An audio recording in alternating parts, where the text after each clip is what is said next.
careful. Don't expect everything to retrace to the 0618. You get A, B, C. Remember, the minimum retracement is 0382, according to Elliott wave theory, for wave 1, wave 2, for wave 2 rather. So maximum retracement would be 56, 55, 6, right? Something like that right here. So that's what I'm seeing on the small time frames. Again, I think you get that move on Friday at the close of the market. So in between then, this is a good segue. In between then, I see altcoins running. So just like I said, you have that rotation of capital from Bitcoin to ETH to large caps and so on and so forth. Let's look at ETH. What's Ethereum doing? It's pumping, right? Bitcoin slows down. Bitcoin retraces or begins retracement. ETH starts going bonkers. And then large caps, so on and so forth. Let's check in on a large cap.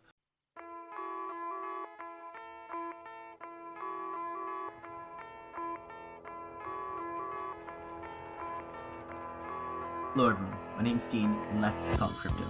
This is where you subscribe for daily Bitcoin updates and technical analysis. We track the price of Bitcoin as a proxy for the cryptocurrency markets at large. Today is February 28th, 2024, and Bitcoin has been going absolutely mental, putting in another 8 to 10% candle to the upside on the daily. Okay, so we're getting crazy price action to the upside for Bitcoin. And that's about it. That's about it for now. Okay, and that's what I want to talk about. What next? How high will Bitcoin go in this move, right? Where should we expect for Bitcoin to reach until it hits some significant resistance and puts in a significant retracement? What about altcoins? Will they follow? That and more in this episode. Everyone, I hope you're having a great day. Hope you're making gains in the market. Let's get started. All right. We're looking at Bitcoin's chart on the weekly time frame. Yes, that's right, the weekly time frame, because this is how we can get our next highly likely, highly probable target. Okay? And in a bull market, many people make gains. Many fewer actually maintain those gains. Not many people hold on to the gains they made. A lot of people give them back, right back to the market. Now, that doesn't necessarily mean to overtrade and every single time it goes up, you take profit. No. Holding is a great idea. You usually outperform people who overtrade, right?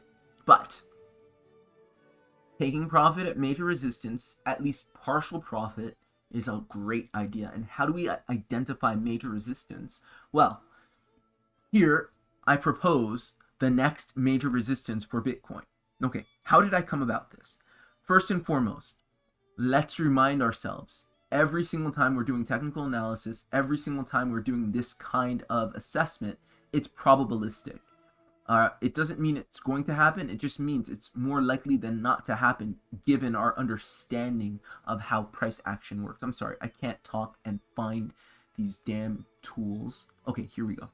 So I want to find the date range because this dotted line that I'm showing you is very significant by virtue of the fact that it's 2,000 plus days of a pattern, and it's a strong pattern, and you know, it's up to the analyst. But for me as an analyst, when I look at this line right here, it's strong. I'm connecting more than 1, 2, 3 points, or yeah, at least 3 points. So 2 points makes a trend, 3 points makes a strong trend, especially over this period of time. We're talking 2,000 plus days. So once Bitcoin hits this line once again, you will have some reaction. Even if you are intending to leave that resistance, you will have to do something there. Something has to happen, okay? And so I believe the next significant resistance for Bitcoin is not all-time high, right? People are thinking all-time high is the next significant resistance. That's actually where we're at right now. The next significant resistance is over here. And that, my friends, is at approximately, let's say it happens in March. Whoops. Let's try that again. That, my friends, is at approximately 150K. I believe that at 150K, Bitcoin should have a significant retracement. And that significant retracement will look like this in my estimation. Now, let's go on the daily time frame. And let me get rid of this because you guys get the gist. Or at least you should. Okay, let's get rid of this. Let's zoom in a bit on the daily time frame. So on the daily time frame, I think it's important to note that if you look on a high time frame, it's very likely that you've been putting in strong impulses, Elliott wave impulses, right? From the beginning of 2023, where you got a wave 1, a wave 2 that takes about the same time as wave 1, wave 3, that's about the same size as wave 1. Now, when does that happen? That only happens in what we call a leading diagonal, because usually wave 3 is about 1.618 to 2 extensions of wave 1. But if it's approximately 1-to-1, wave 1 and wave 3, then you're talking of an extended wave 5. That's what we call in Elliott wave analysis what do we call it? A leading diagonal. That's what I said, right? Where wave 5 is going to be extended. So basically, what you're looking at with a high degree of probability is that this wave right here is your first of 5 waves to the upside. Now, if you think of that, you're essentially going to put in a move from this, you're essentially going to put in a move like this. Whoops. Like this. All the way up here. So basically, you're looking at this entire thing as being one extended wave 5. Okay? Because you dealt with a concerted wave 3, so you're expecting an extended wave 5. Now, if you look at this, again, from just looking at it as a pattern, okay? And I like to mix sometimes Elliott wave, sometimes pattern analysis, but, whatever jumps out at you. And what jumps out at me when I look at this price action on the daily time frame is that I'm seeing a quite clear inverse head and shoulders like this, okay? And so whatever happened here, I think finished right there. And I'm seeing this as another wave. And whatever reaction, whatever sort of, whatever my correction at this point, the maximal correction will be all-time high, or the 0.618, the fib, or the phi ratio.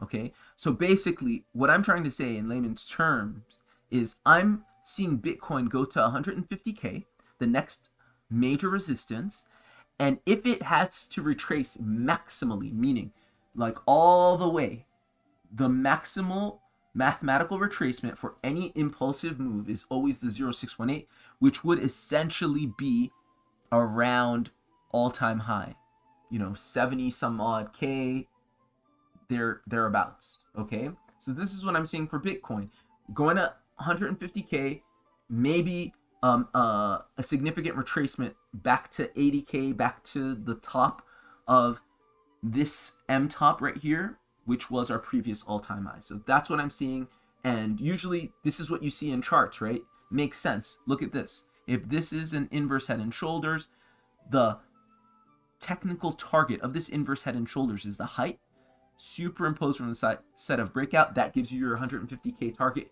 as well. And your retracement, once again, falls back on the top that was your all-time high, turning previous resistance into new support. I really like that trade plan.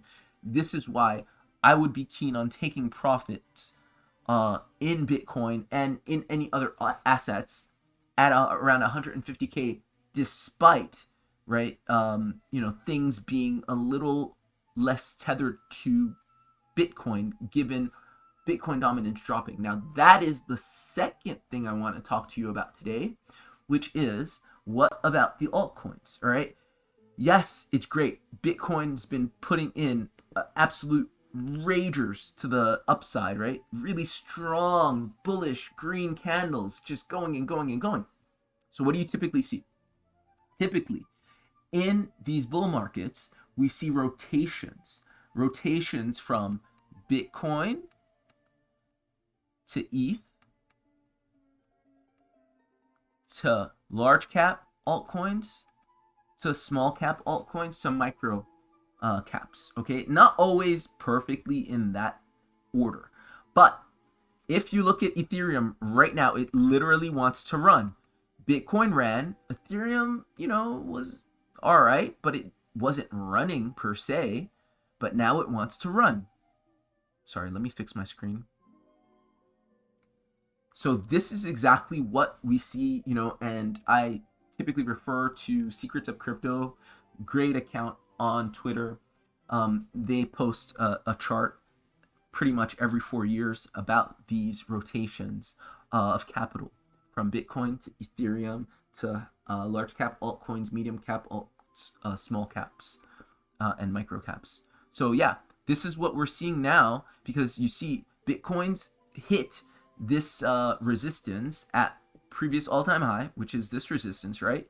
It's cooling off a bit. Oh, before we go into the altcoins, what do I see for Bitcoin on the smaller time frames?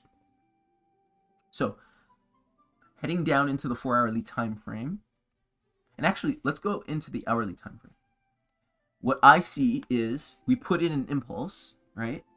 So according to Elliott wave theory, you put in an impulse and it's a 5-wave move, right?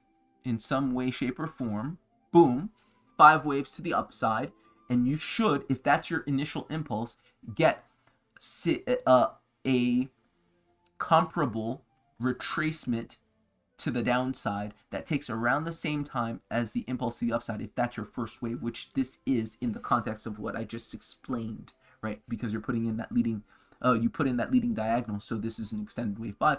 So this is the first of such waves in this portion of price action. So let's see how long this took, right? So if this is our purported 5-wave impulse to the upside, and this is our initial move up and out of resistance, this took about 2 days, 6 hours. So I would expect our retracement, and this is a clear break of structure, right, to take around the same time, around 2 days, 6 hours. So basically, once the close of the market happens, the traditional markets, and the DXY happens on Friday, I expect Bitcoin to bottom out and then start up again throughout the weekend. So basically, I'm arguing that this, what you see right here, is a clear break of structure, right? You clearly broke the 0618 of the preceding impulse up, and so this is the initial move of a correction, of an ABC 3-wave correction. And so if you throw some fibs on it, we can see what a maximal retracement for this 5-wave move would be. So from the bottom to the top. So if this were to play out maximally, and again, in the bull market, you don't always get maximal retracement, so be careful. Don't expect everything to retrace to the 0618. You get A, B, C. Remember, the minimum retracement is 0382, according to Elliott wave theory, for wave 1, wave 2, for wave 2 rather. So maximum retracement would be 56, 55, 6, right? Something like that right here. So that's what I'm seeing on the small time frames. Again, I think you get that move on Friday at the close of the market. So in between then, this is a good segue. In between then, I see altcoins running. So just like I said, you have that rotation of capital from Bitcoin to ETH to large caps and so on and so forth. Let's look at ETH. What's Ethereum doing? It's pumping, right? Bitcoin slows down.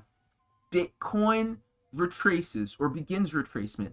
ETH starts going bonkers.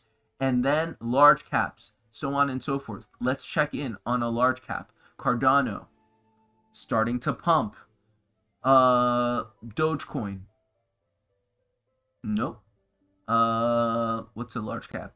Link, starting to pump. Do you see how it works? And so the smaller caps, maybe they'll get in on the action a little later, but this is how it works, right?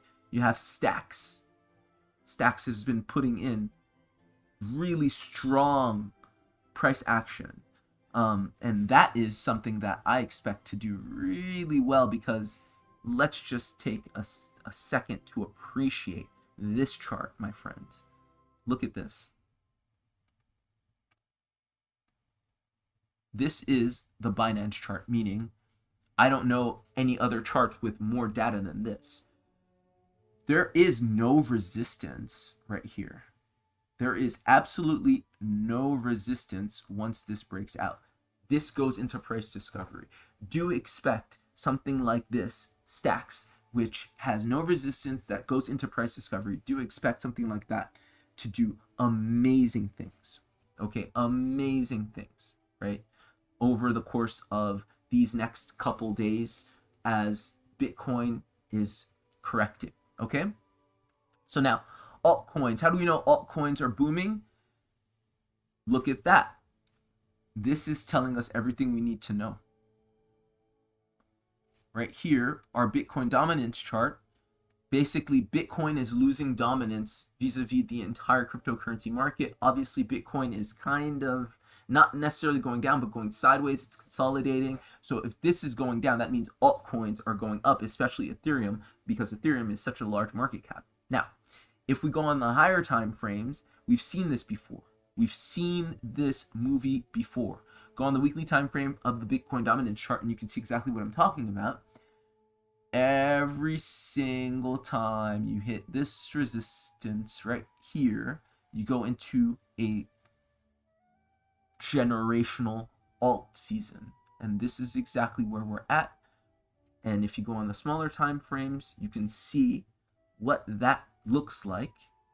Basically, we are initiating the rejection off of this high time frame, multi-year resistance, and this is coming down. That is the beginning of the alt season. That is when exactly you can expect to go to sleep and wake up and then see a 60% gain in some random altcoin, because that's just what happens in crypto and alt season. Okay, so that's pretty much it, guys. I hope this was helpful. I hope this was useful. Like, share, and subscribe if you got value. I hope you're making gains. Don't forget,